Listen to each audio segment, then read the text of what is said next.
En los años 90, Alemania vivía un momento de euforia. Tras la caída del muro de Berlín, la reunificación prometía un futuro brillante, impulsado por una economía en plena expansión. En este escenario de optimismo y oportunidades, surgió una figura que parecía encarnar el nuevo espíritu alemán. Su nombre era Manfred Schmieder, un empresario carismático, sofisticado y con una visión del futuro que cautivó al mundo financiero. Su empresa, Flotex, se convirtió rápidamente en un emblema de la innovación industrial. Schmieder no solo vendía máquinas, vendía la promesa de una Alemania moderna, eficiente y a la vanguardia tecnológica. Pero detrás de esta fachada de éxito se escondía uno de los mayores fraudes financieros de la historia de Europa. Esta es la historia de cómo un hombre construyó un imperio sobre aire y engañó a todo un país. Para entender el ascenso de Flotex, debemos situarnos en el contexto de la reunificación alemana. Las ciudades del este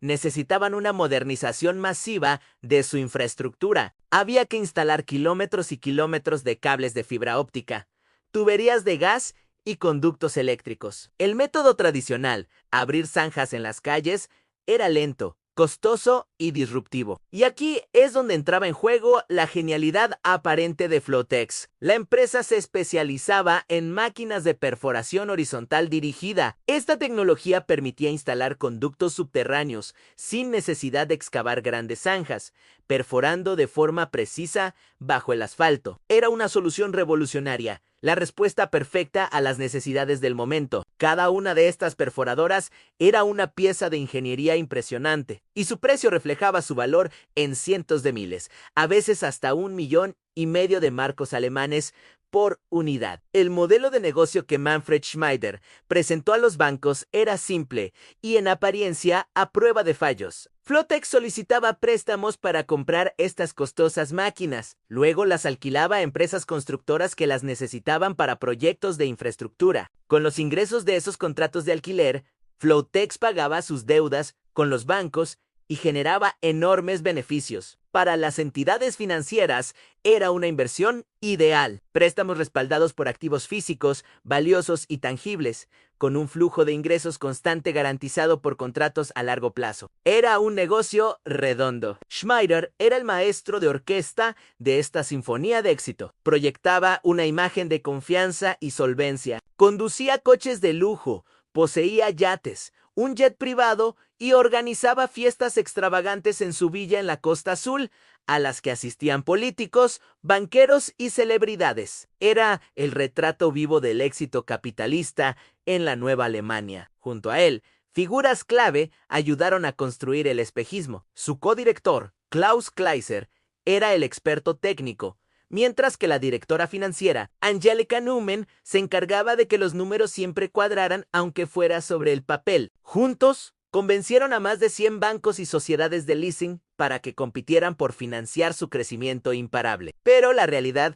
era mucho más oscura. El imperio Flotex era un castillo de naipes. La empresa sí poseía algunas máquinas, algunas 300 que eran operativas. Sin embargo, en sus libros contables figuraban más de 3,000. ¿Cómo era posible? El fraude era ingenioso y se basaba en la repetición. Cuando Flotex compraba una máquina real, solicitaba financiación a varios bancos distintos por esa misma máquina. Para ello, falsificaban los números de serie, pintando las máquinas de diferentes colores para las fotos que enviaban a cada banco y creando una maraña de documentos falsos. Presentaban contratos de alquiler ficticios con empresas constructoras, a veces creadas por ellos mismos, para justificar la supuesta demanda. Era un clásico esquema Ponzi, pero a una escala industrial. El dinero de los nuevos préstamos, obtenidos con máquinas fantasma, se utilizaba para pagar las cuotas de los préstamos anteriores. Esto mantenía la ilusión de un negocio rentable y en constante crecimiento. Mientras el dinero siguiera fluyendo, la música no pararía. Schmieder y sus socios desviaban cientos de millones para financiar su lujoso estilo de vida. La confianza que inspiraba su figura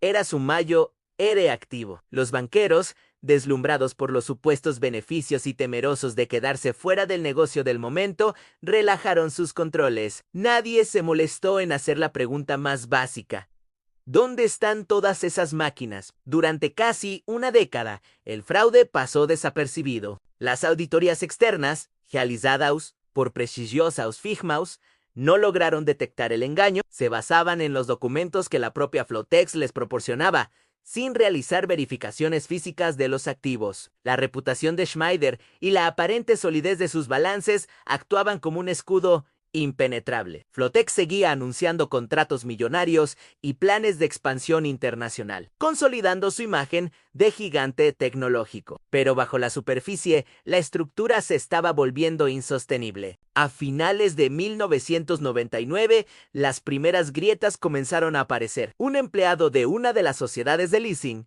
notó una extraña coincidencia en los registros. Eran dos máquinas con números de serie casi idénticos. Esta pequeña anomalía activó una investigación interna. Al mismo tiempo, las autoridades fiscales alemanas, alertadas por el flujo desproporcionado de dinero y las complejas estructuras de la empresa, iniciaron su propia pesquisa. Los investigadores empezaron a tirar del hilo. Intentaron localizar físicamente las miles de perforadoras que supuestamente existían. Visitaron obras, revisaron almacenes y contactaron a las empresas que teóricamente las alquilaban. La conclusión fue demoledora: la gran mayoría de las máquinas simplemente no existían. El escándalo estalló en febrero del año 2000. La policía registró las oficinas de Flotex y las lujosas propiedades de Schneider. Manfred Schneider y sus principales cómplices fueron arrestados. La noticia cayó como una bomba en el sector financiero alemán. El fraude se estimó en unos 2.000 millones de euros, convirtiéndose en el mayor caso de criminalidad económica de la posguerra en Alemania. El impacto fue devastador. Decenas de bancos se enfrentaron a pérdidas masivas y algunos más pequeños estuvieron al borde de la quiebra. La confianza en el sistema de control y auditoría del país quedó hecha añicos. El juicio fue un espectáculo mediático. Se revelaron todos los detalles del elaborado engaño, empezando con la falsificación sistemática de los documentos, la creación de empresas fantasma y el desvío de fondos para financiar una vida de excesos. Manfred Schneider, el visionario empresario, fue retratado como un estafador calculador. En 2001, fue condenado a 12 años de prisión por fraude a gran escala. Sus socios también recibieron sentencias de cárcel. El hombre que una vez simbolizó el dinamismo económico alemán se convirtió en el rostro del mayor escándalo corporativo de su nación. Las consecuencias del caso Flotex fueron profundas y duraderas. Provocó una reforma regulatoria sin precedentes en Alemania. Los bancos y las empresas de leasing se vieron obligados a implementar controles mucho más estrictos. La verificación física de los activos que respaldan un préstamo se convirtió en un procedimiento estándar. El escándalo también sirvió como una llamada de atención para los auditores, evidenciando la necesidad de un escepticismo profesional mucho más profundo, en lugar de confiar ciegamente en la dirección de la empresa. El caso se estudia hoy en las escuelas de negocios de todo el mundo como un ejemplo paradigmático del fraude corporativo, fallos en la gobernanza y la psicología del engaño. La historia de Manfred Schneider y Flotex es una advertencia temporal sobre los peligros de la ambición desmedida y la cultura de la confianza ciega. Demuestra cómo un individuo carismático puede explotar las debilidades de un sistema, seduciendo a instituciones enteras con la promesa de ganancias fáciles. Es un recordatorio de que, en el mundo de las finanzas, la verificación rigurosa no es una opción, sino una necesidad absoluta. El éxito real no se construye sobre números inflados o activos imaginarios, sino sobre bases sólidas, transparentes y éticas. El imperio de Flotex se desvaneció, pero la lección que dejó su caída resuena hasta el día de hoy. Gracias por tomarte el tiempo de ver mi contenido. Si te gustó este video, dale like. Entra a mi canal para ver más historias como esta y no olvides suscribirte. Hasta la próxima.